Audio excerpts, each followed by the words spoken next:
So let's just get right into it, right? I grew up in New York, I grew up in Queens, and the first thing that comes to mind is my neighborhood. To me, that's the thing that defined what being masculine or being a man was. You know, there was a lot of guys who didn't give a about anything and how tough you were and stuff like that, which was difficult for me, I think, because I was always kind of on the sensitive side as a kid and never felt really comfortable with that because it seemed like that wasn't masculine. So for you guys, how do you define that for yourselves? So I grew up a military brat. I lived all over the world. Yeah, you have, you know, masculinity around the military bases. Sure. But at the same time, there wasn't a feeling of you're not a man. You know, I don't think I've ever been told to man up. I've been told to suck it up. Sure.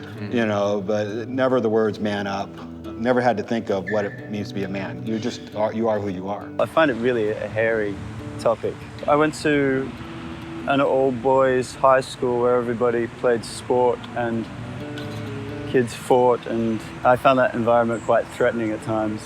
I guess my definition of masculinity came through that. There's definitely something about strength in the traditional definition, and silence maybe in there a little bit in terms of emotional silence, emotional withholding. My idea of masculinity wasn't necessarily like violence or aggression or neighborhood. It was definitely your place in the family structure. My parents met in med school in Armenia, but when he moved here, my mom stopped working once they had kids. She was the caretaker, and those roles were incredibly defined. Coming out of the closet challenged so many of those roles. It was like Jekyll and Hyde. It was like, I know everything I've learned of how I'm supposed to be, and then there's the person I'm actually am. I was mainly raised by my mother, so always looking for masculinity. I went to an all-boys school, and then I joined the Marines, and I think maybe I was looking for more of that masculinity or an identity. Now I'm a father. Now I can care less. I feel more masculine than I've ever been just because now I know what this role is and who I'm supposed to be. It's not this weird, like, am I supposed to like sports and, you know, chop wood or something? Like, what is it?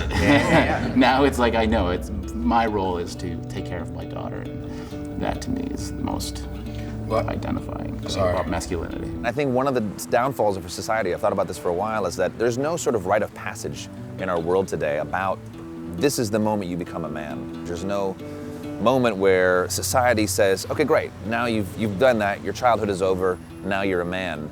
And I think as a result, there's so many people, so many guys, they've never been given permission to be a man and to say like, okay, great, I'm a man now and I need to behave in that way or own up to these responsibilities. And they're left in this sort of perpetual, you know, man-child, grown-up boy kind of life. We were talking earlier about this social scientist named Brené Brown, right? And when she talks about shame, she talks to this audience of 500 people. She goes, let's talk about men, what makes men feel shame.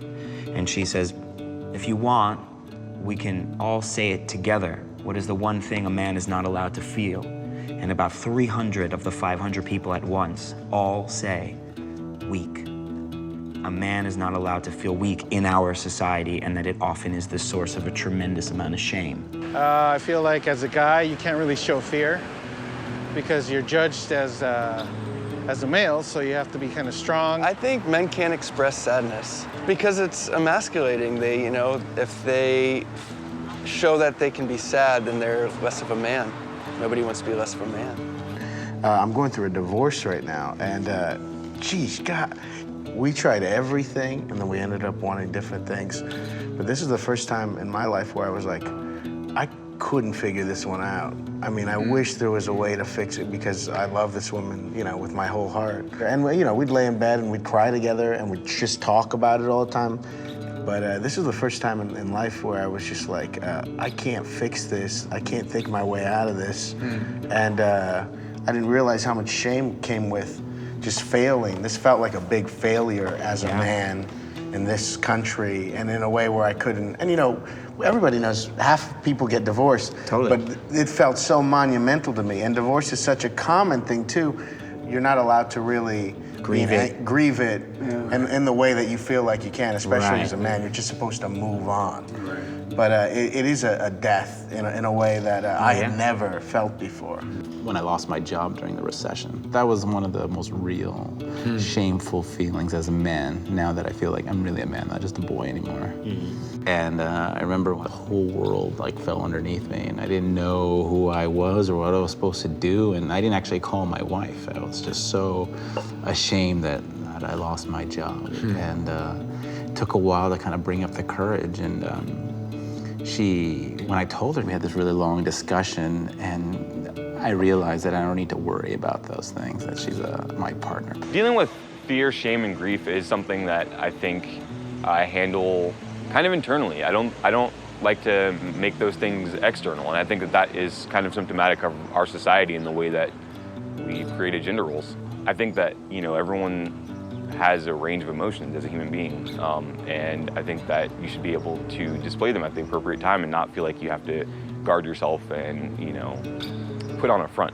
I think, the evolution aspect of your personality is something that's really hard to become comfortable with, and the idea that, you're constantly in this process of becoming a newer version and a better version of yourself. Yeah, that's key, I think, too. I used to feel a lot of shame about a lot of the ways that I did shit because it didn't seem manly. But as I've gotten older, I'm starting to realize that it's a self-defined thing. It's like, well, that's who I am. That's the man that I am. And being comfortable with defining it for myself has not always been an easy process, but it's definitely one that I feel like I'm coming to. You know what I mean?